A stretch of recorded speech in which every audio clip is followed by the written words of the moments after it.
ایک صاحب شاہ نواز صاحب پوچھتے ہیں کہ کھڑے ہو کر پیشاب کرنا درست ہے یا نہیں؟ اگر استنجے کے لیے پانی بھی نہ ہو تو پھر کیا کرے؟ کیا ٹشو سے یا رومال سے استنجا کر سکتا ہے یا نہیں؟ اس کے بارے میں کچھ وضاحت فرما دیں۔ بلا ضرورت کھڑے ہو کر پیشاب کرنا خواہ مخواہ کی بات ہے، کیا فائدہ، کپڑے پلید ہوں گے جسم پر، مگر ہے جائز، حرام جو کہتے ہیں نا یہ بات کوئی نہیں۔ اگر کوئی ایسا ہی موقع یا بنا ہی ایسا ہے اسٹیشنوں پر یا کئی جگہ بنائے انہوں نے کہ کھڑے ہو کر پیشاب، تو آپ نے اس لیے یہ کر بھی دیا تاکہ امت کے لیے کہ نمونہ ہو جائے۔ ویسے بیٹھ کر ہی کرتے تھے۔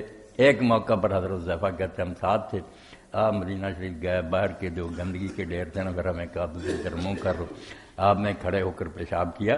یہ بھی دین کی تکمیل ہے کہ کوئی مسئلہ رہ نہ جائے، ضرورت پڑ سکتی ہے، اس لیے کھڑے ہو کر کر لے تو جائز ہے، حرام نہیں۔ کئی صحابہ بڑے بڑے جو انہوں نے بعد میں کیا۔